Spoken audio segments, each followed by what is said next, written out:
Hi,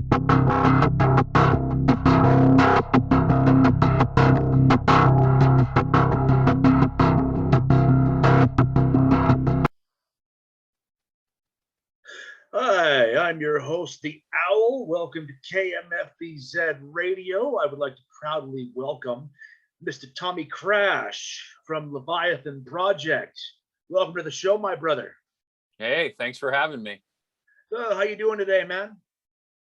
Good. Just like talking about this project. I'm glad everyone's interested in it these days. Yes, especially when you have like such a great frontman like Ripper Rowan. By the way, I love your behemoth poster behind you there. Oh, you don't like the Spice Girls one over that way? Oh, I didn't know that was there.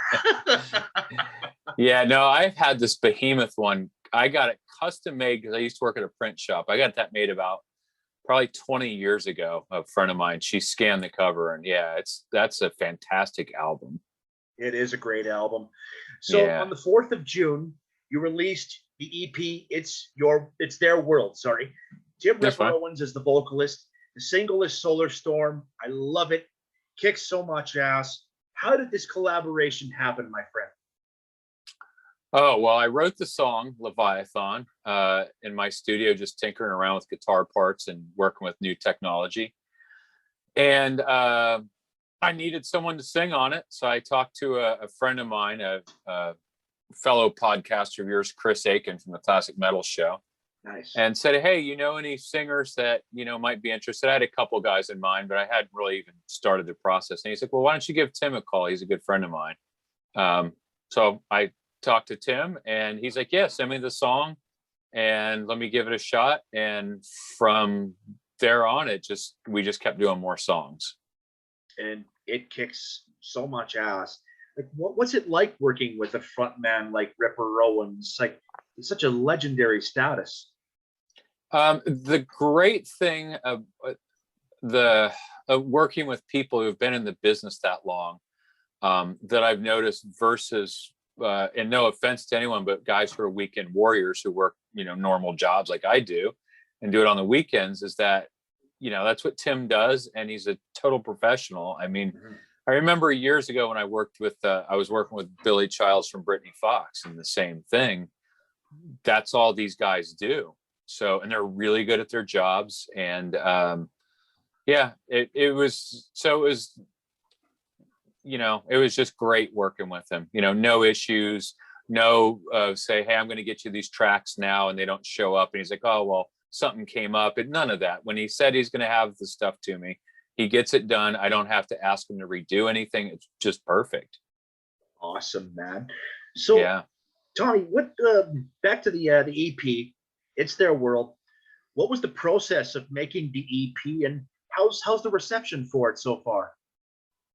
Reception's been wonderful. I mean, it's only been out for about 2 weeks now, and we are on an independent label, so it takes an extraordinary amount of work to get it out there. When you are competing against some of the bigger bands that are releasing stuff right now. Yes. And I'm sorry, what was the process you said of the EP? Yes. Okay.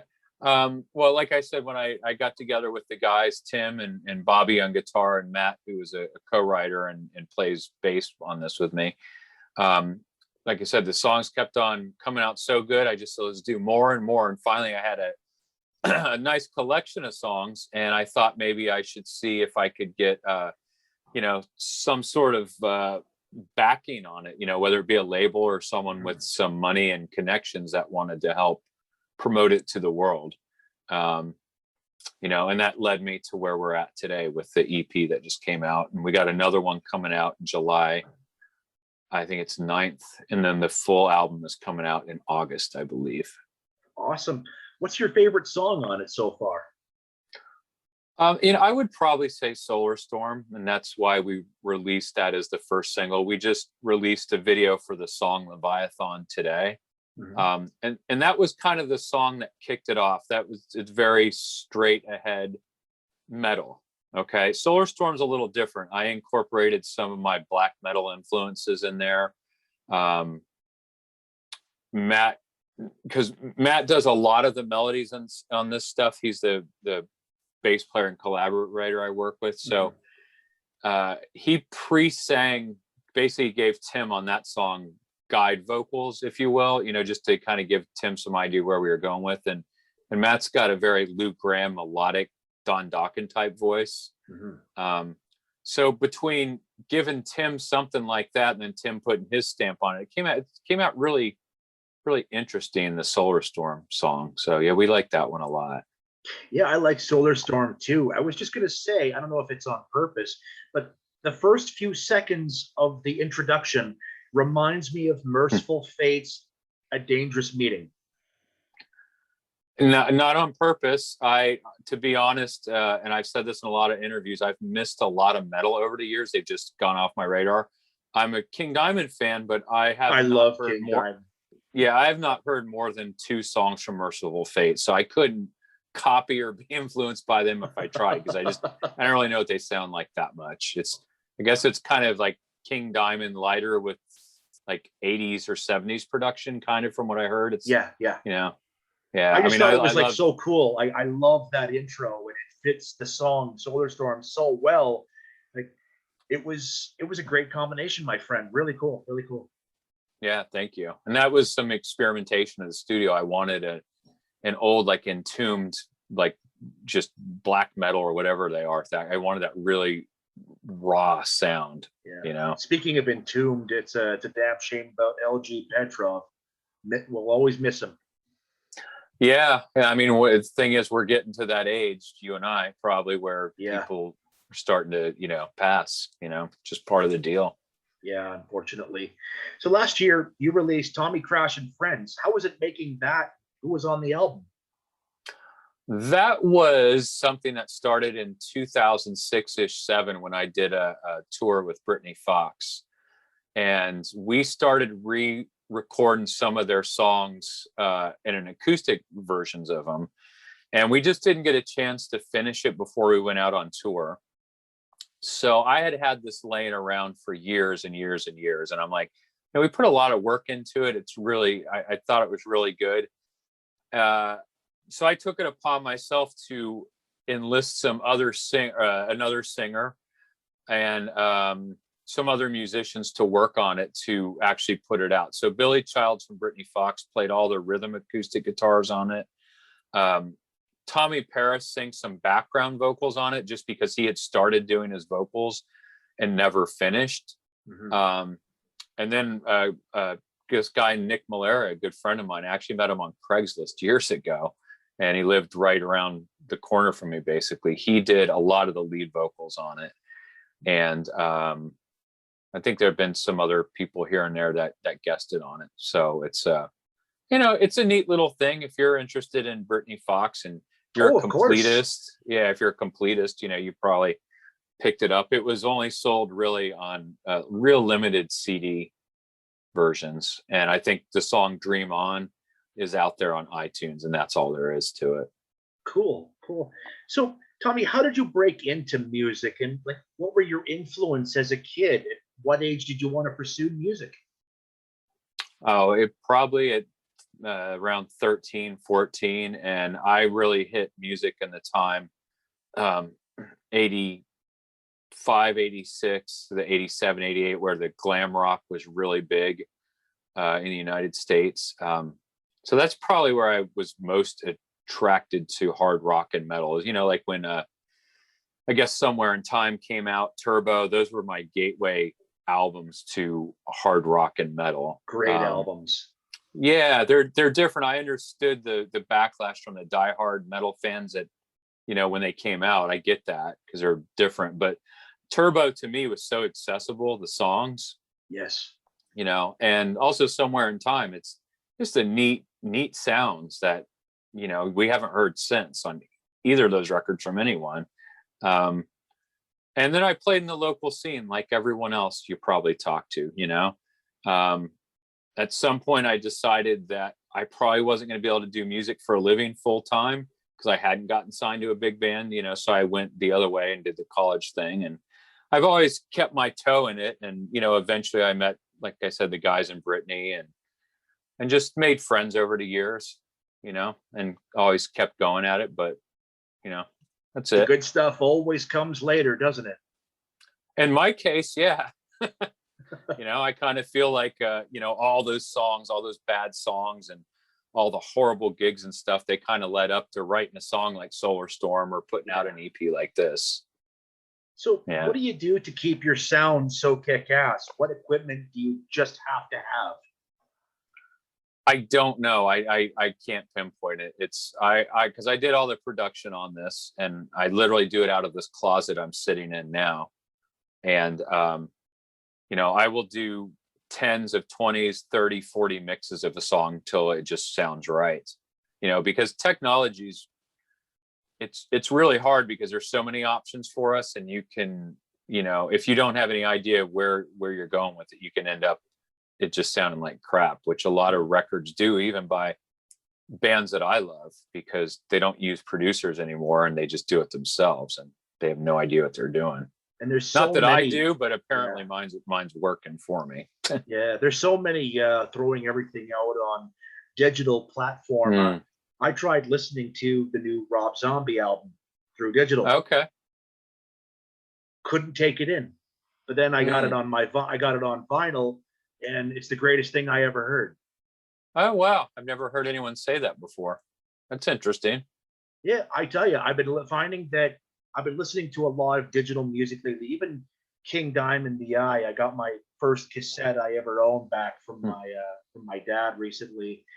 And I just, like I say, I interviewed Snowy Shaw, and it's the first time I had ever known about Snowy, and it was pretty cool for all full circle having Snowy on the show and getting to talk to him about this album. And I noticed that it sounds absolutely horrible on my phone, but yet I throw the cassette on my stereo and like, this is wonderful. I tell you, nothing will ever beat physical music. It sounds better. Yeah, I'm with you. I understand the easy, it's easy to have Apple Music or whatever streaming platform, but yeah, I still have in my car like some kind of nut job a big box of CDs, and I have like 25 CDs in there. Yeah. My buddy used to keep binders. I was kind of bummed when I got my new car a few years ago because it didn't have a CD player in it. So I had to go to Walmart and get a cheap ass $25 CD player. And the only way it works is if I put it vertical in the cup holder. It's ridiculous, dude, but it sounds better. It sounds so much better as CD does than streaming stuff, to me. Yeah. So who do you think are today's most iconic frontmen and women in the genre? Probably the same ones I grew up liking. I don't really listen to much new music.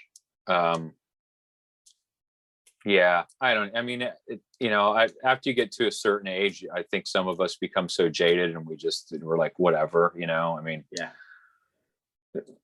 Yeah, it's hard to say. I mean, I've been into a lot of black metal lately, and I know Dark Throne's an old band, but they're putting out a new album. Yeah, I heard the single, and I like those guys. I mean, I like their attitude. They're not really frontmen, either of them. But I love Emperor and even Mayhem. Their new stuff right now sounds pretty kick-ass. I am not familiar with them, even though I say I like black metal. It's just kind of stupid, but again, a lot Emperor? of it.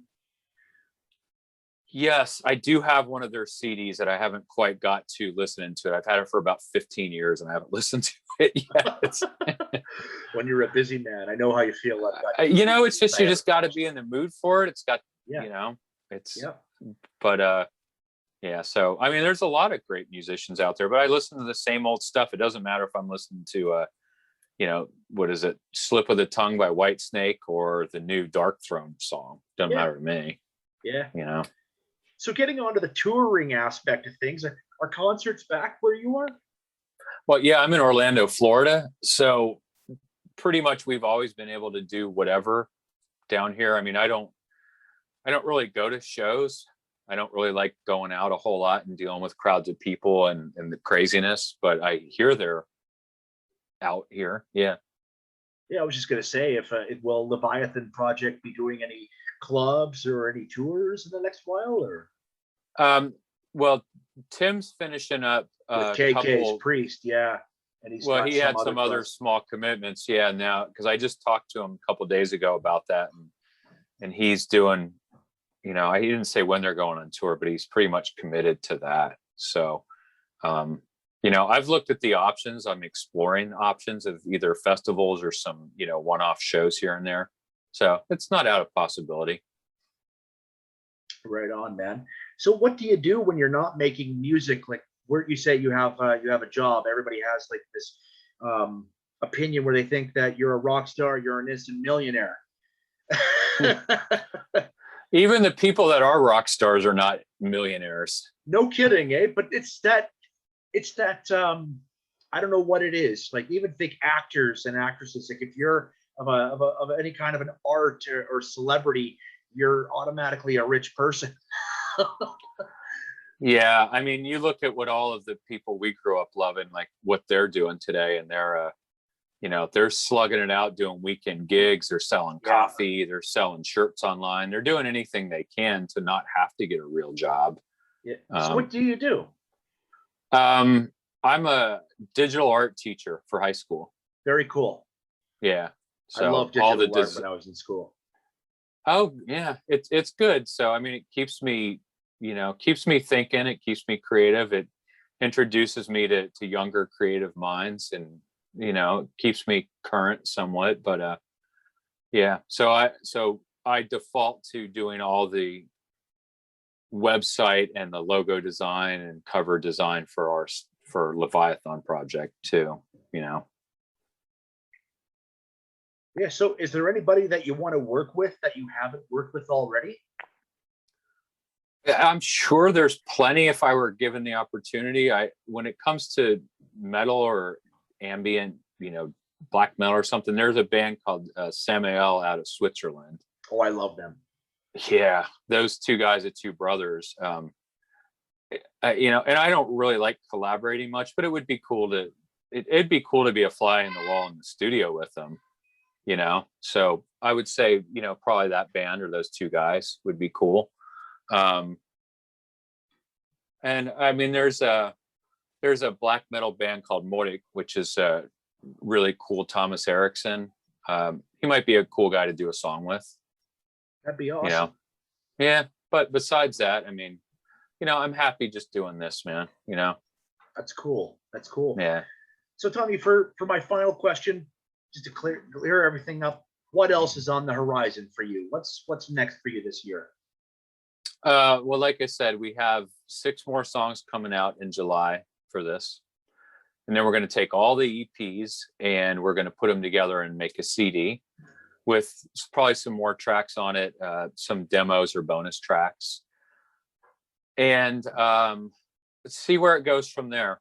I mean, on this EP, there's some instrumental tracks on there. So I'm hoping to possibly package those with more instrumental tracks and maybe put together a new age version of this or more of an ambient record in the future, which, that I think that would be cool. But, I'm always writing. My studio's in my closet, so that'll never stop. Well, Tommy, that's cool, man. Hey, it's been an absolute pleasure having you here on Kmfbz Radio. You keep making great music, keep kicking ass. Hordes high. All right, man. Definitely. I appreciate this. Appreciate the opportunity to meet you.